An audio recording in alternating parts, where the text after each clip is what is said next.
Hello and welcome to our American English Comics VX Winter 2021 final webinar. Here is our host, Jackie, and Tim and Jennifer. Hi, everybody, and welcome to our expert speaker webinar, Hocus Pocus Focus on Literacy and Creativity. We're so excited for today and to introduce you to our guest speaker. First, I'd like to introduce the people behind the scenes who are making this work. Today, you're going to meet Tim Smythe, who is our host for the event.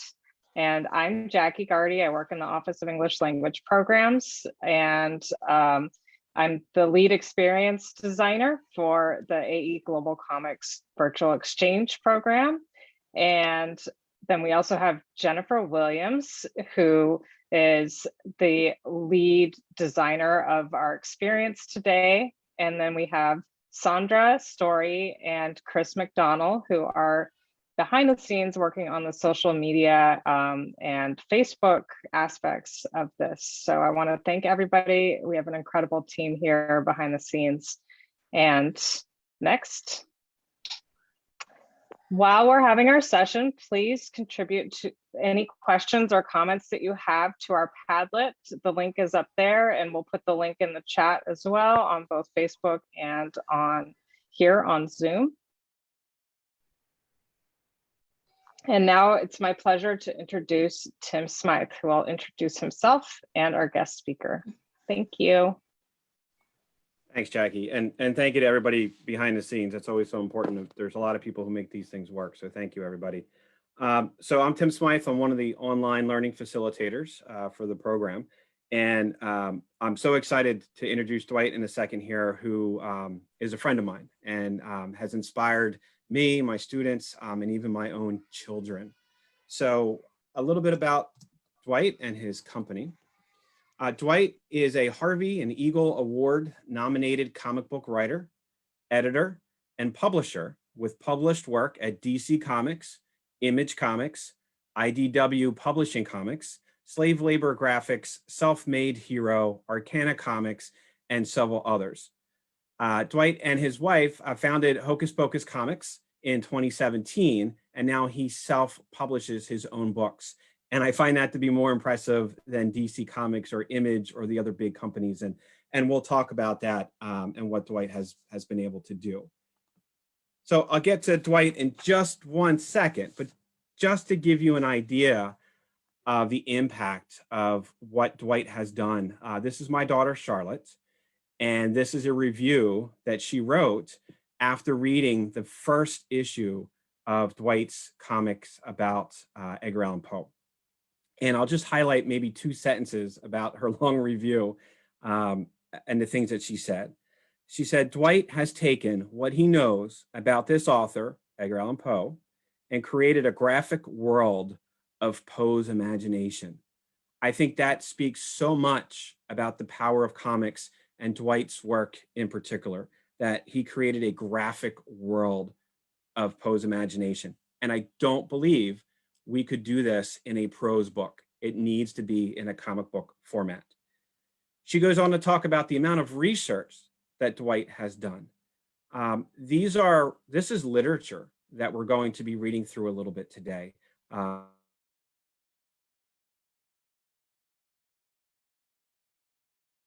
In a comics format. Just tell what Poe is feeling by looking one glance at his expression.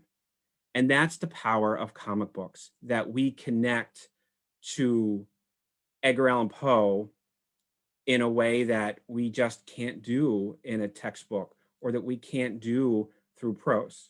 So it is my absolute pleasure to talk about Dwight. And Dwight, I'd like for you to introduce yourself, of course, and then tell us a little bit about HB Comics and some of the titles that you all have published. Well, first off, thank you so much for having me. I could not be more excited to share about what we're doing with Hocus Pocus Comics. You know, just next week I have I'm going to be doing another Zoom with a local high school here. So what we're doing is our focus is on education. You know, I love literature. So I incorporate literature into our books.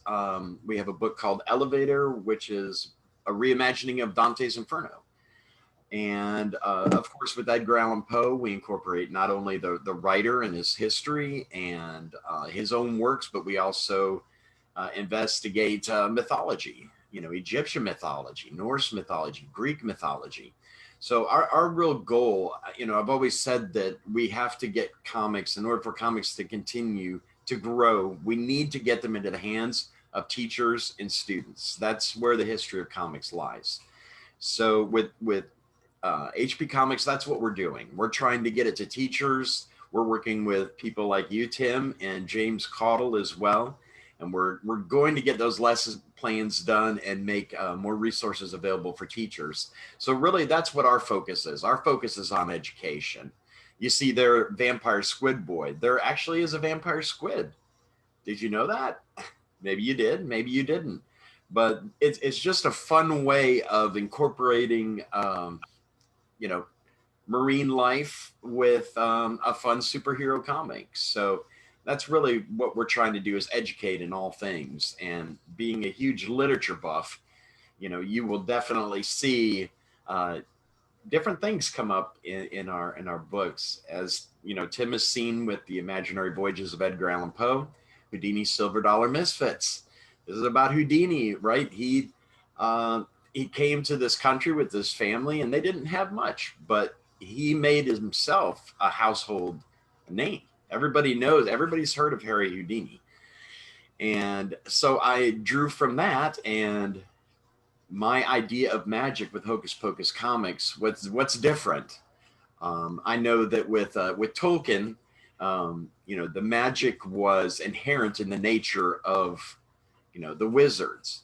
But to me, imagination is what's magical. And that really is the magic in my universe, if you will, is that pushes things forward, that makes things happen. It's the imagination. The key, you see right there, I really can't talk about that one. That is, it's in the works, and it's going to be amazing. As you can see there, that's kind of looks like me and my wife when we were younger, what could that be about? But that's us. I mean, we're big on education. We want to get our books into the hands of students and teachers. And I'm just, any way that I can do that, I am happy to facilitate it. So, as you know, Tim. Yeah, and that word that you used, Dwight, reimagining. I think, and you all have a quote on your site, and I think on your Twitter, that HB Comics is literature reimagined. And that when we read stories, we need our students to own those stories, Yes. make those stories their own, Yes. and reinterpret them. Now they really understand them, right? And so I know the work you do, and you've come into classrooms virtually, and I thank you for all that, and everything that you do for education. When we were talking, and I didn't realize this after knowing you for as long as I did, the amount of different folks that are involved with making comics in your company. If you would talk a little bit about, since you are your own publishing company, if you would talk a little bit about, because I think a lot of times my own students think, well, I have to be an artist to make a comic book. And you and I know, and most of us know, that that's not true, that there's lots of different jobs that go into making a comic book, including what I do, making lesson plans for comic books. But what are the different roles in making a comic book? And these awesome people from around the world who have helped you out, speak to that too, in terms of how you are in Florida, in the Eastern United States. How do you interact with these folks around the world to make your comics? Well, that's what's so amazing about the internet. I mean, we can do things now that we've never been able to do. Facebook is a great place to meet a lot of people. There's groups for where you can meet people who love comics all around the world. And that's really what we've done with Hocus Pocus Comics. In my time in the traditional comics market, I made a lot of great friends from all over the world. They used to have forums, but now you have groups where you can actually meet like-minded people, and you can come together. It's all about collaboration. Comics is all about collaboration. That's what we're about. And now you don't have to, I can remember back in the day, you know, you met up at the local coffee shop, maybe with your artist, and you created a comic that way. But now we have the miracle of the internet, and we have things like Zoom where we can actually talk with one another. Sometimes there's a language barrier there, but there are ways around that as well. There are some pretty good translation devices out there. But really, that's what we've been able to do with Hocus Pocus Comics, is use the internet to reach out, to join as much as we can in community through groups, through other social media, and actually meeting like-minded people. And maybe we have, an artist, maybe he's just, I don't mean just, but maybe he's just a penciler, like he does pencils exclusively. And then we have another person who's an inker. So you say, oh, great. Well, we have the pencils, so we can scan those and send to the inker, and he can ink those. And now they ink digitally or manually. You have the colorist. Maybe you have a flatter. That's somebody who puts on the flat colors.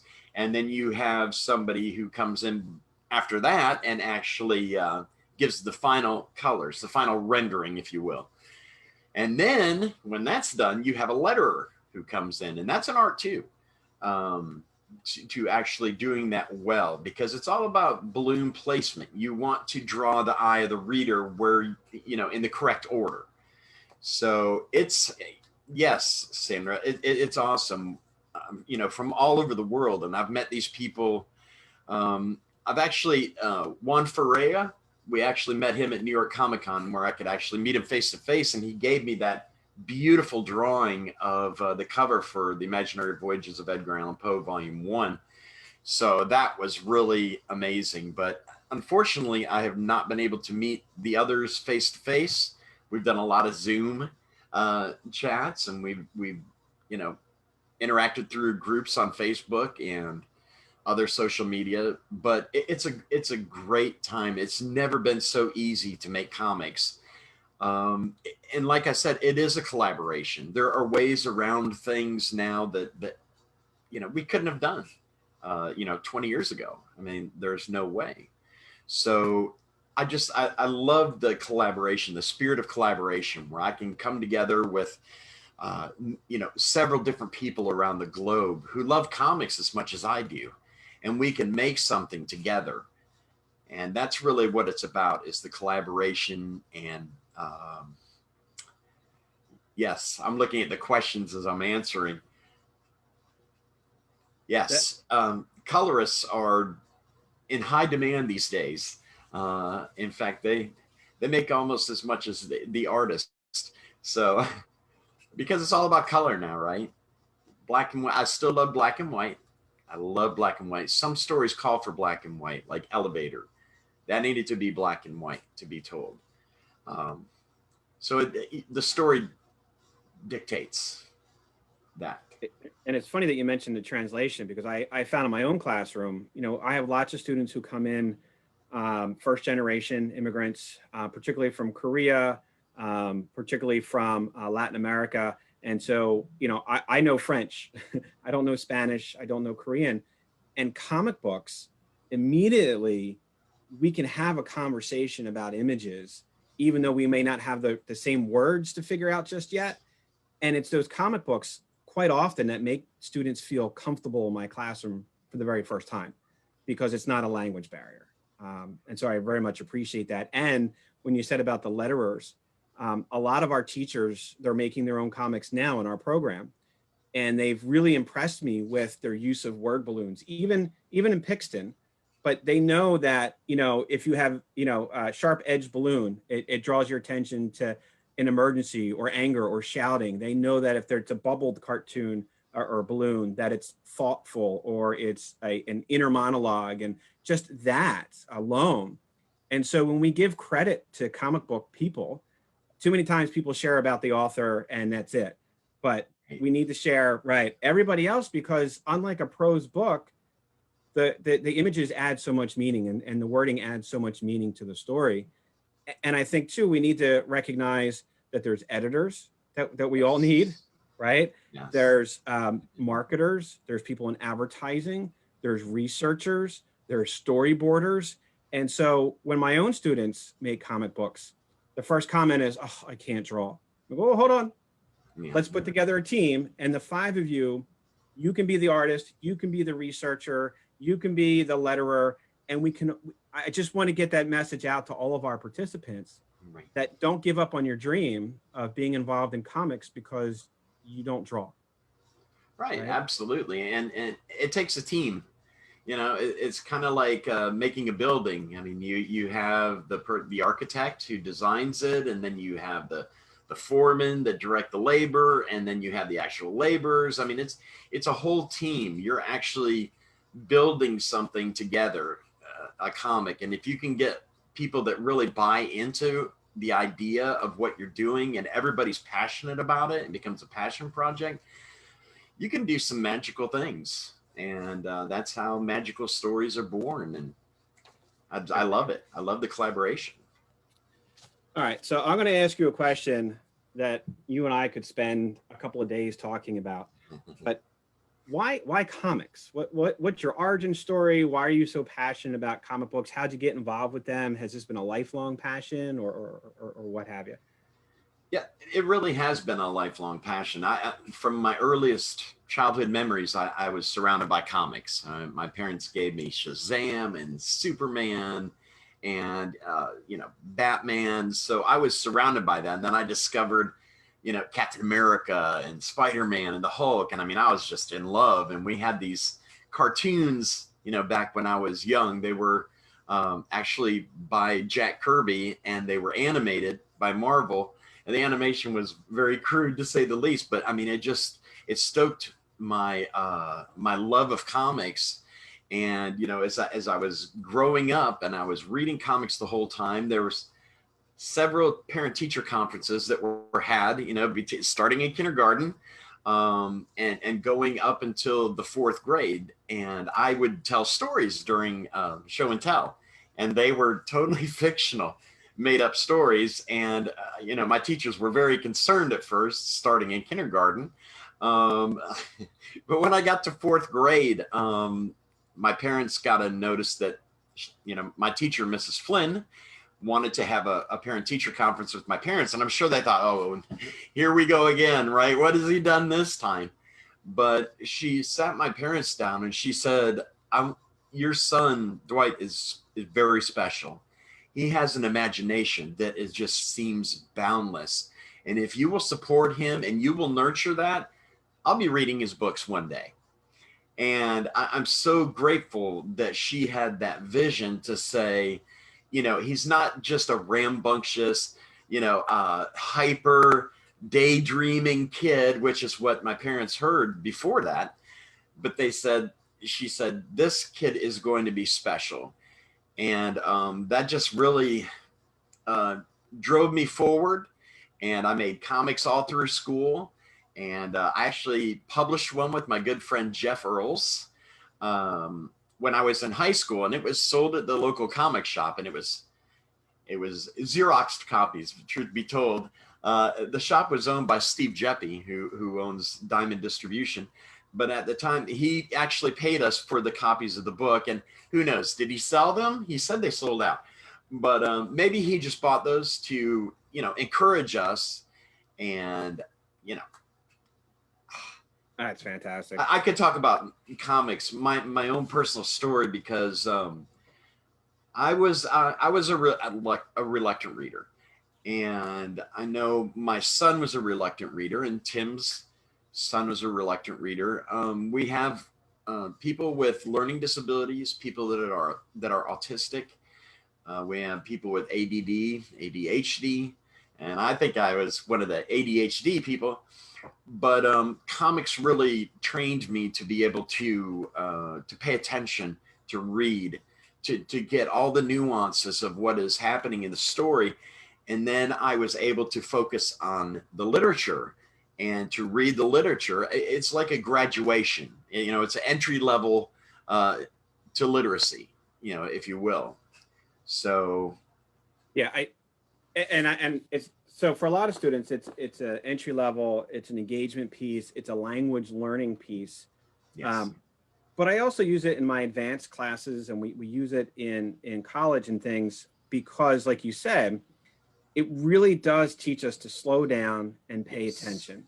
Mhm. And as teachers, as a teacher myself, one of the biggest struggles I have when students are writing essays or research papers or what have you is, what's your textual evidence? Mhm. And my comic book readers are the best at pulling out specific information. They are the best at pulling apart and annotating songs.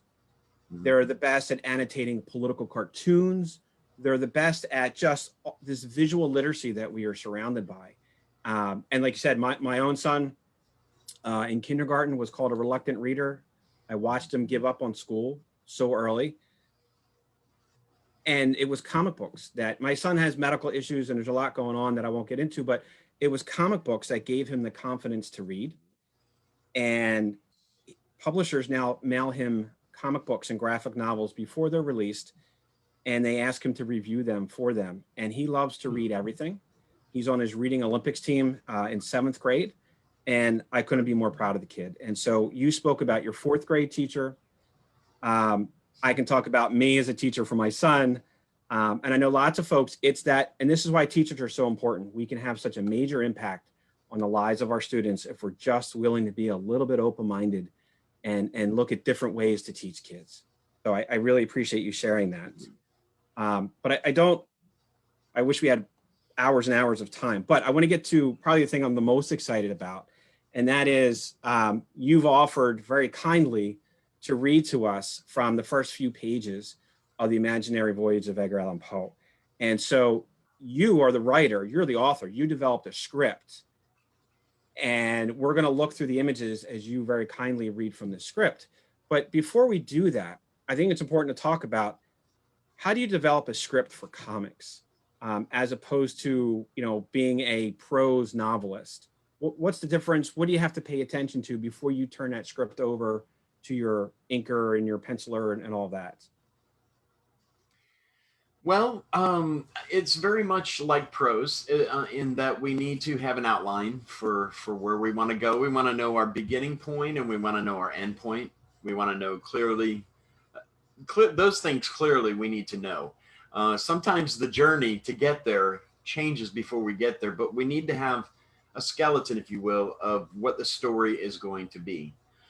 When it comes to formatting a comic script, there are a ton of references on the internet, but you will learn what works for you as you actually are preparing a comic script. But you want to remember that you're not only giving direction to the artist in the script, you're giving direction to the colorist as well. So that with having that said, I will read to you the script as I've written it, and you will probably get a sense of where I'm speaking to the colorist and where I'm speaking to the artist himself. So they're both artists, but you know what I mean. Okay, so I'll begin reading. Page 1, panel 1. Exterior, night. Wide angle shot of Poe's New York cottage. There is a crescent moon in the night sky that is partially covered by gray clouds. There is a single light burning in one of the windows of the house. A raven sits upon the roof. A black cat with one glowing yellow eye sits in the porch looking at us. The trees are nearly bare, but there are still a few red and orange leaves on them. Dead leaves blow in the slight breeze. Once upon a midnight dreary, while I pondered, weak and weary. Edgar Allan Poe. Panel 2. Interior. Wide angle shot. Poe sits in a high-backed chair before a dying fire in the fireplace. One of his arms hangs off the chair. There are pages scattered about on the floor and in his lap. On the far side of the slumbering poet is a small table with a candelabra on it. The candles are nearly burned entirely. A river of wax has run to the bottom of the candelabra and table. The floor is made of crude wooden planks. On the floor in the foreground, there is a large knothole in one of the boards. It is large enough that readers can see it. No, no. Panel 3. Tight shot of Poe sleeping in his chair. His hair and clothing are disheveled, and it appears that he is having a nightmare. He is moving his arms about, obviously distressed. He moves his perspiring head from side to side slowly. Please. Panel 4. Poe's head falls violently to the side of the chair, so his head is hanging over the hole in the floor. We can see a tiny version of Poe's upper body coming out of the side of sleeping Poe's head. His arms flail. The little guy looks shocked. Whoomp. What? Panel 5. Pull back. Poe still slumbers in the chair with his head hanging over the side. We see a tiny version of Poe's entire body outside of sleeping Poe's head and falling toward the hole in the floor. Ah! Page 2. Panel 1. Wide angle shot of the tiny Poe falling toward an ancient Roman pool that is surrounded by white granite pillars, statues of various Greek and Roman gods, and small ornate white granite buildings with pillars. Little Poe strikes the water with the side of his head and an arm. Around the pool is complete darkness. Above him is the hole in a shaft of light showing readers where he has fallen from. Ah! Splash! Panel 2. Dramatic shot. Little Poe splashes about in the water. On the side of the pool is Irving Rat. He reaches down toward Little Poe with one hand, and he holds a candelabra high in the other. The rat's eyes glow red. Poe looks at him with shock on his face. Quick, take my hand. We must get you to safety. Panel 3. Wide angle shot.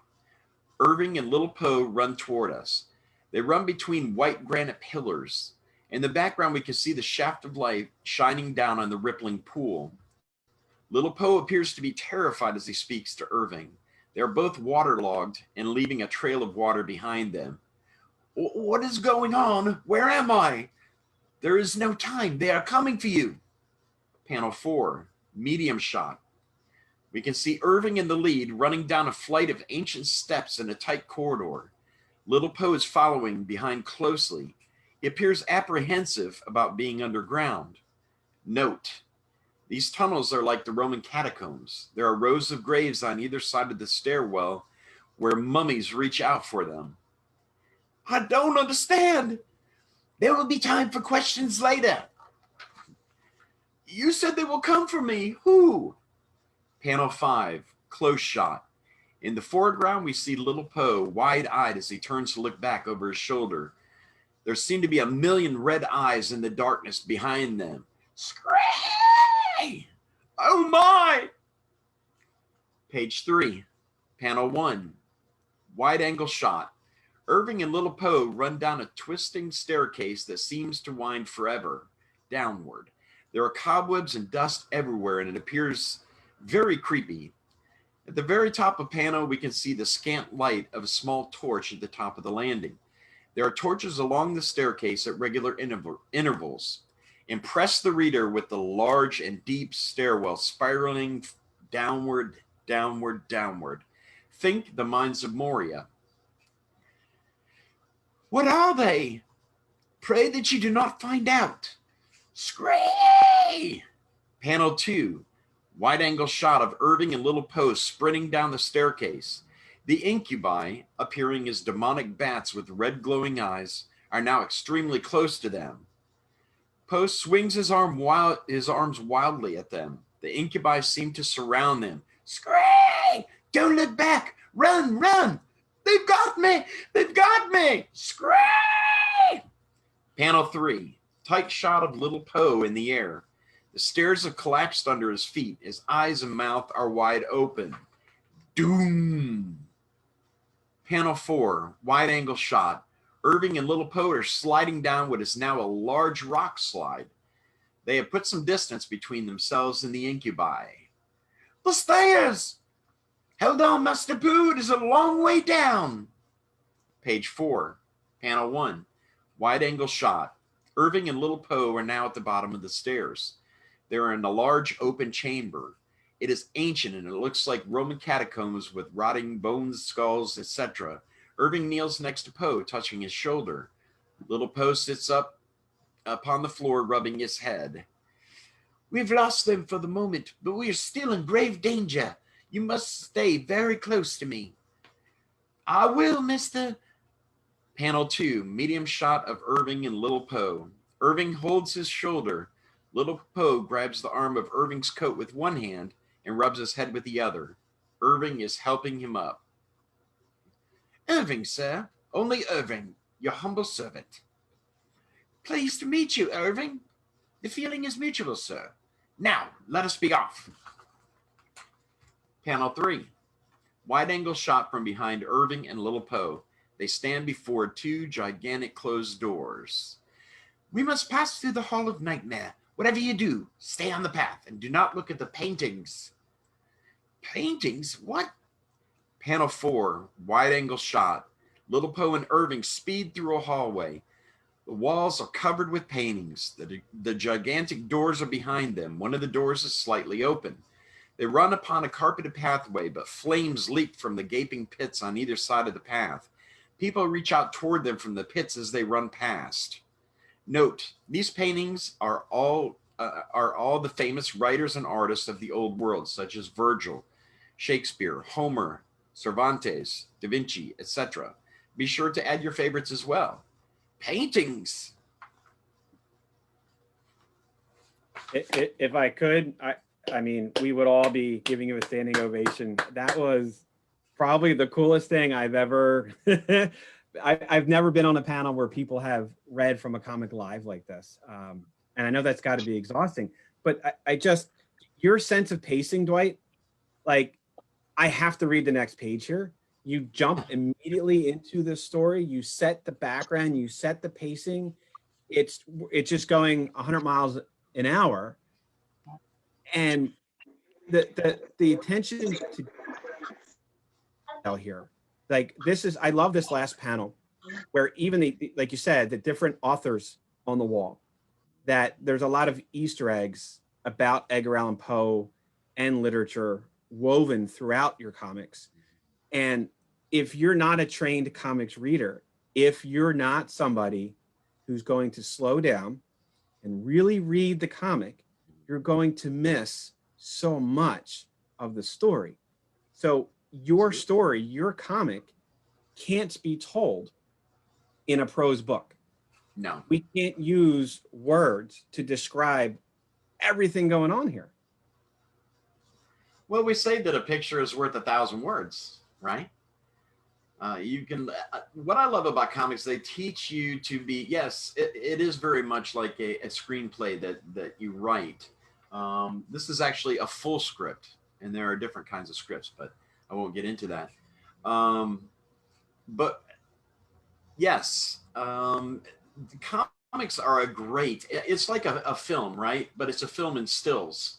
So you have still shots, and everybody talks about Easter eggs, right? You're looking for Easter eggs and things that we talk about now.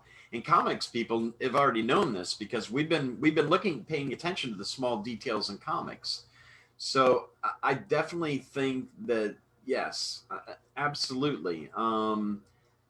Comics are amazing. They're amazing. I've always said that they're the marriage of literature and art. That's what they can be. I mean, they're not all superheroes, which superheroes are great. I love superheroes, but there are other genres in comics. And as you read The Imaginary Voyages of Edgar Allan Poe and you get, volume 2, Tim, which you've already read, volume 3, it's gonna blow you away. Yes.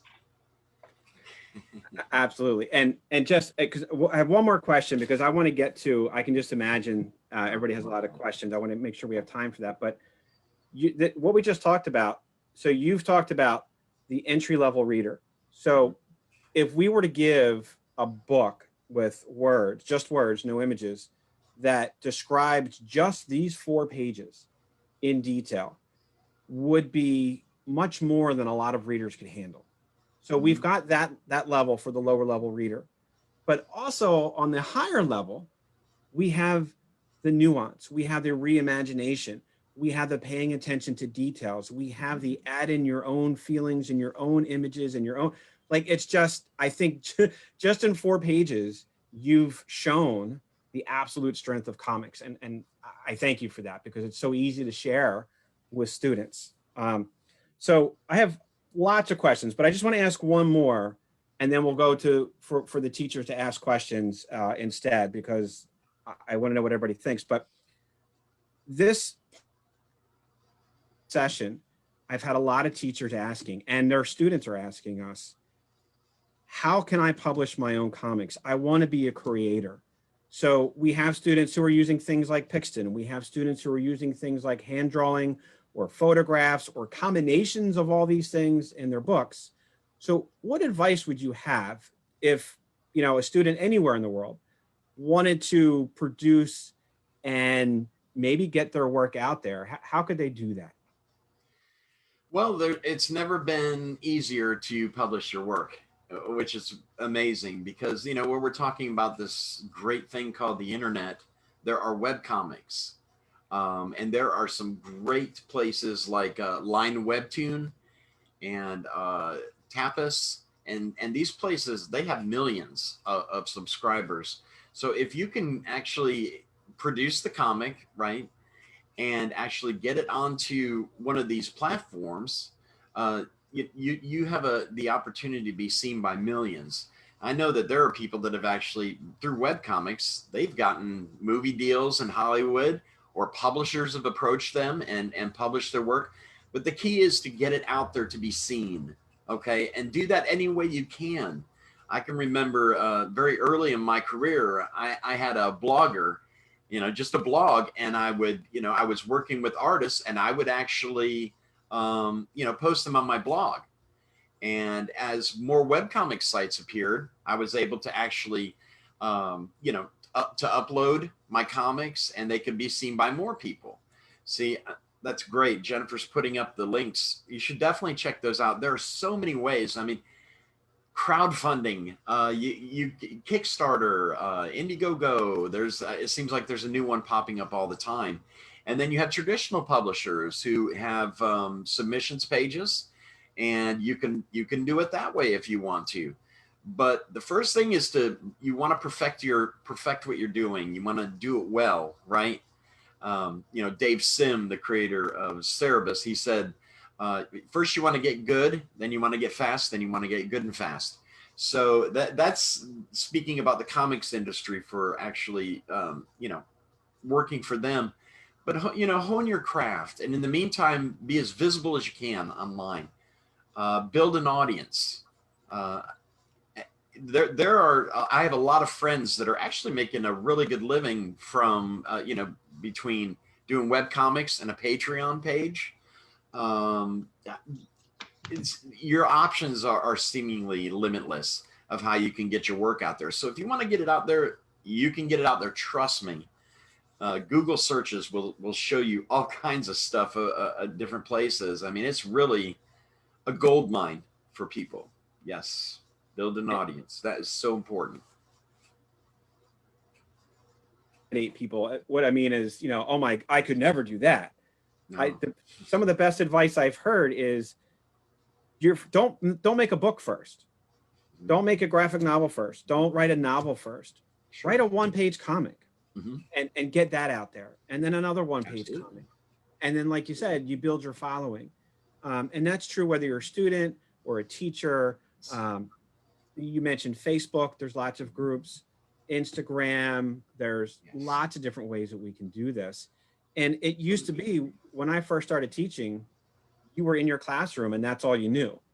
And now, like through this amazing program that Jackie has put together, we can share literally around the world. At some point, we're going to find somebody in Antarctica that's going to make comics with us. But and I'm sorry, I get so excited about this, but a lot of times my students will say, like, they have such self-doubt and they don't see any worth in what they're doing to share. And I thought the same thing as a teacher.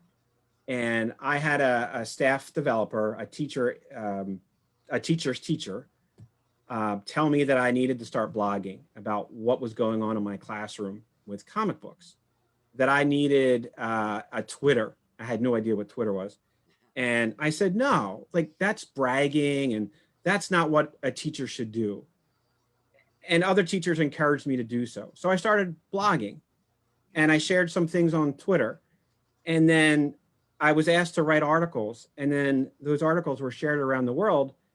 And now I'm sitting in front of you all, and I'm working with many comic book companies, including yours, because I shared what I did. And not only am I sharing what I do, it makes my students part of this journey. And Absolutely. so, yeah, so for all the educators listening to us today, you have a story to share with the world, and we want to hear about it. And I can't encourage you enough that we need you to tell your own story. And so I thank you for allowing us that access, Dwight. And I need to stop talking because I want people to actually ask the questions. I haven't had a chance to really look in the chat. Are there questions? If Jennifer, if you could help me out, or anybody, are there direct questions that we want to answer or ask to Dwight? I'll see if I can pull that up.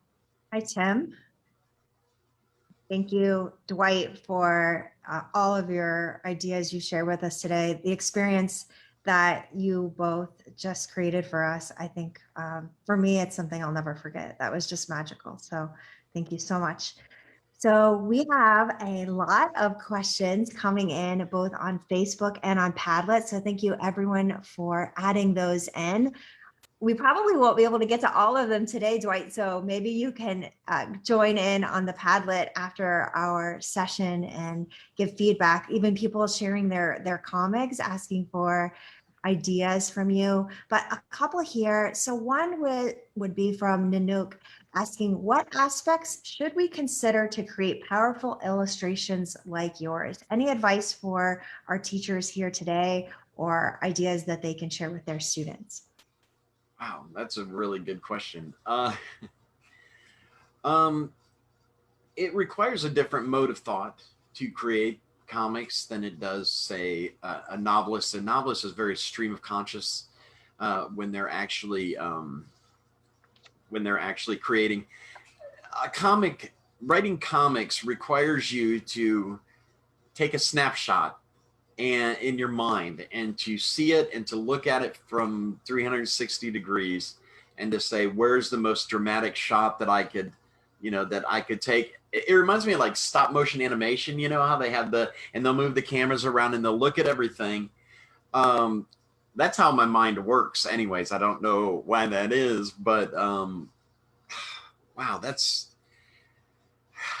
I would study camera angles, definitely. Camera angles are a big part of knowing what you're looking at exactly. You can take an item that you have or a figure maybe, and you can look at it from different angles and say, okay, where would be a good place to actually, to look at this? An upward angle shot, a downward angle shot.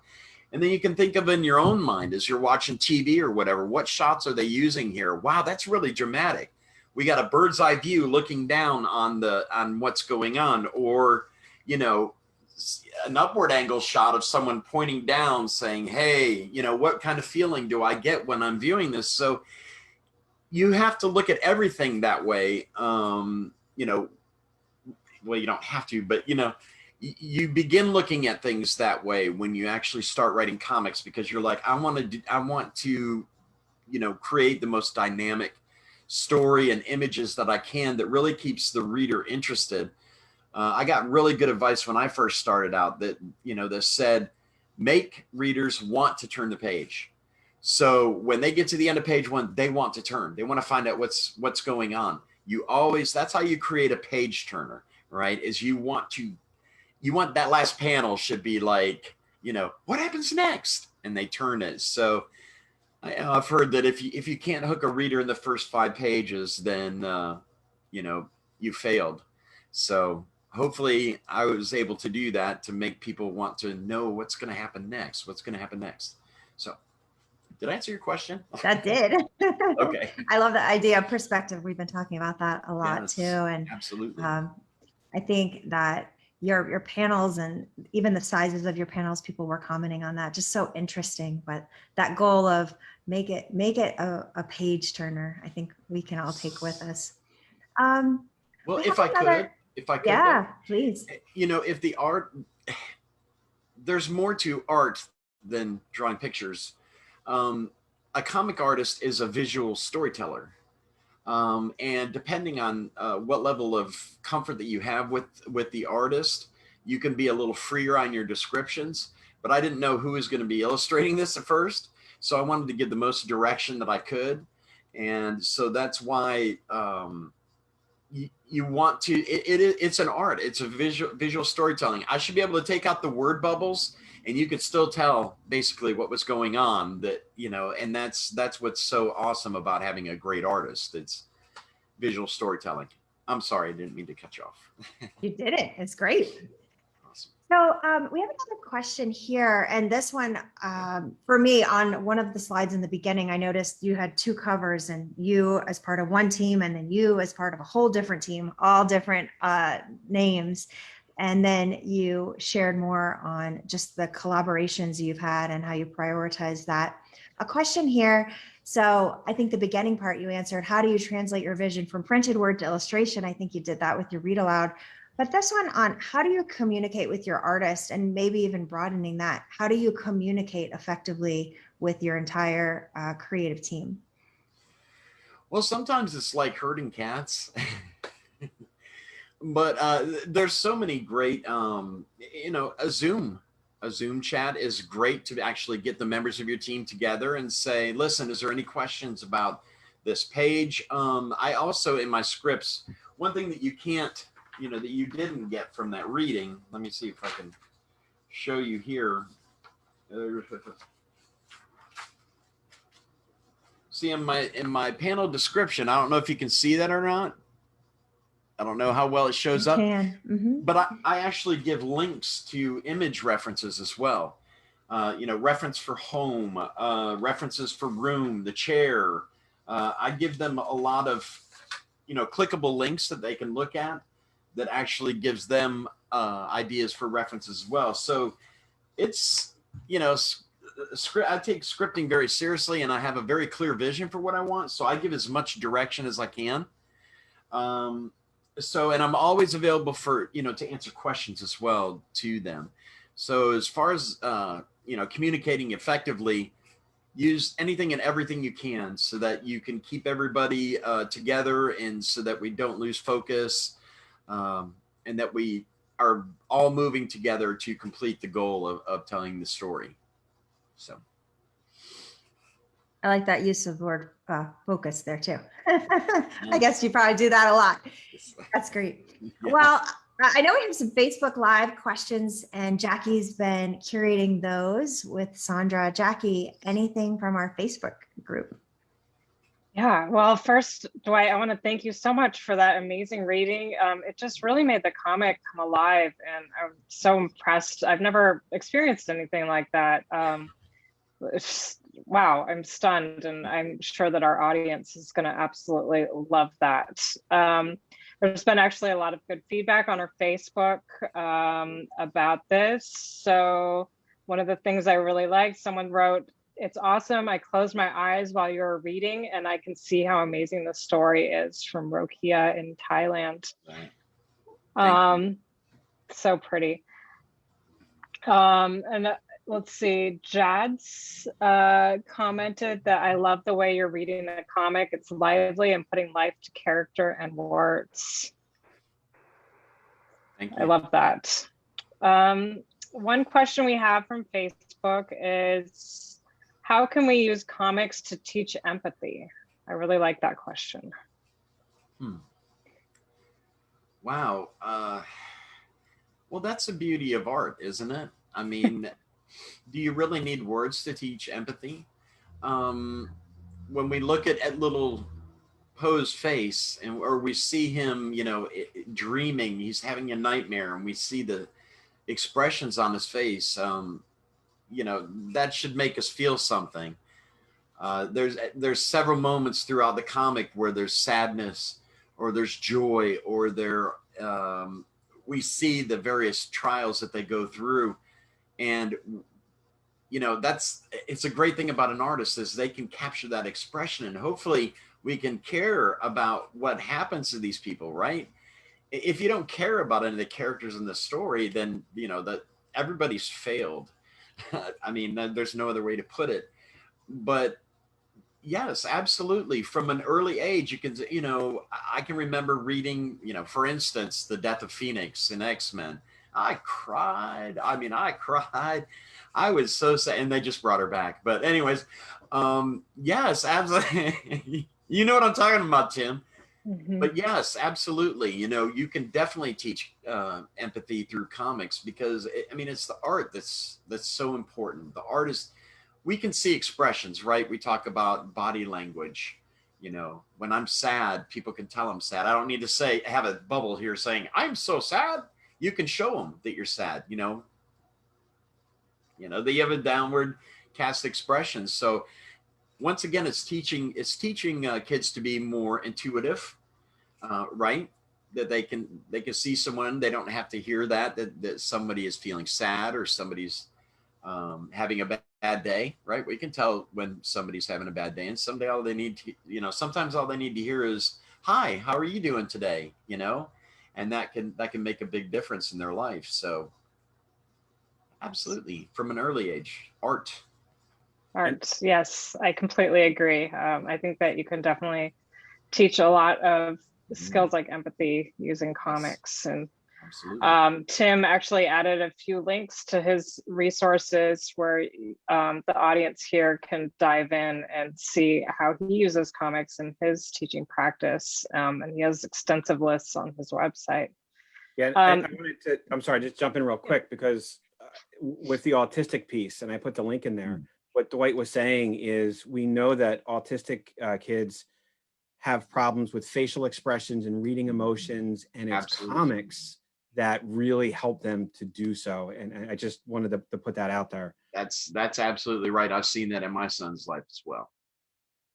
Yeah, amazing.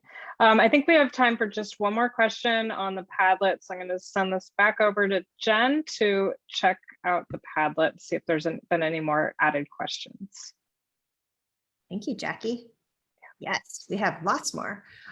This one here, this is kind of a practical one. So why is balloon placement important, Dwight? Can you share on that? That's a very good question. Like I said, you want to direct the reader's eyes. And a way of doing that, and you wanted to read it in a specific order. And if you don't have those organized correctly, the reader's eye can be going up and down rather than left and right as we want them to. So really, it's important. It's kind of like a roadmap, a story roadmap, if you will, of where you want to direct the reader to read. And I've seen some comics with bad lettering, unfortunately, and a lot of times I'm like, where the heck am I? You get lost. So you can actually lead in balloon placement the reader along, and that's what you want to do.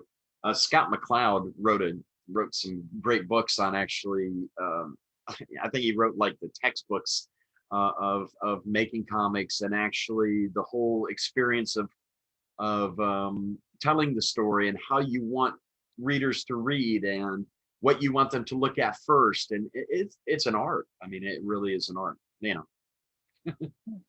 While you're saying this, I'm sort of thinking about how in many parts of our audience's world, people read from right to left instead of left to right. And I wonder how that might be challenging as a teacher to teach with comics and making sure that the placement is, the word balloon placement is in the correct place for it to be understood by a worldwide audience. And I wonder what the effect of that would be. Just thinking out loud, how, if that's a challenge, or and even our comics using language that reads right to left, our comics read right to left instead of left to right. This is something I don't know. So Well, I know in some Asian countries that yes, they are the manga and the manhwa. You know, it goes from right to left. But as far as so I don't, to my knowledge, we don't. It'd be wonderful to have them translated where we could actually. So if there's any translators out there, yes. call us. Call me. Tim, can you show the slide, the next few slides, please? Well, while Tim is bringing that up, I wanted to thank you, Dwight, for coming on and talking to us today. It's really been amazing. Just absolutely amazing to learn from you and to understand what's behind the scenes with comics. This was a really interesting perspective that I just hadn't ever seen before. Wow. I also want to give a special thanks to the virtual engagement and materials development team behind the scenes, especially Sandra, Story, and Chris McDonald. They've been amazing in helping with all aspects of the organization of this event. So big thank you and applause for that. And the English Access Micro Scholarship Headquarters Facebook page, social media team. Some of them are the same as the first team, but some of them are different. So I want to thank them too. All the regional English language officers that are here today and watching, thank you for being here and supporting this program. And especially the AE Comics virtual exchange community. Our alumni, our current participants, our students of these teachers that have been along with us all the way. So thank you so much. And if you're interested in Edgar Allan Poe, make sure you check out On American English. We do have this is a free resource of audio and print of Edgar Allan Poe's stories. So make sure you check that out. Yes. And now I'm going to hand the mic over to Sandra, who will tell us what's next. Thank you, Jackie, and thank you, Dwight and Tim, for such a lively interview. I definitely love you reading the comics. Thank you. It was wonderful. Thank you. So what's next? You can continue to follow us in the English Access Micro Scholarship Program headquarters page. We have a special event tomorrow. If you want to join us, we have Jesse Lovejoy from Sports Diplomacy and the San Francisco 49ers Museum talking to us about STEAM in the classroom.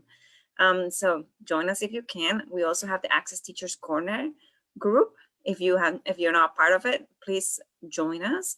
And we also have the American English for Educators Facebook page and the American English at Stake Facebook page, where we publish new content every day.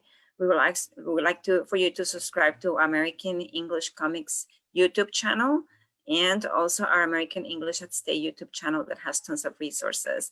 And don't forget to go to our global American English Global Comics Spark page, where you find tons of resources that Jackie has shared and her team has created. And thank you again for being here today. Awesome. Thank you, Sandra. And our last resource, this is free. This is our comic book on panels and perspectives, creating comics in the EFL classroom. This is free downloadable PDF, and please go and download it. And then I'd like to bring it back to Tim. Tim, you've been a great host. Thank you so much for your hosting today. You were so great at talking with Dwight. I always learn so much about how to use comics in the classrooms from what you say. So thank you so much. And Jackie, I think because you do such a great job of saying thank you to everybody, and usually I put it in the chat, but now I can publicly just say, you put this all together. And when you approached me, like I got an email, hey, do you want to meet? Dan Ryder and I are going to be at a conference in Philadelphia. And I'm like, sure. And not knowing what I was getting into.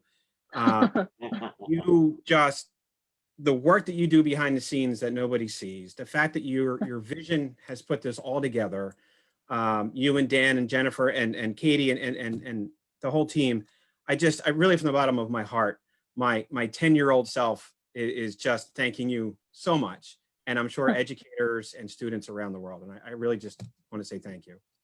Oh, thank you, Tim. Thank you so much. Dwight, and of course, Dwight, Thank you. Yes, thank you. For those of you that are in our Zoom audience, please stay on so we can do a group photo with Dwight. And for those of you on Facebook, thank you for joining us today. And this will be a recording on our Facebook channel, so you can come back and revisit it and rewatch it. And you can share it with anyone that you feel needs to see it or would like to see it. So thank you.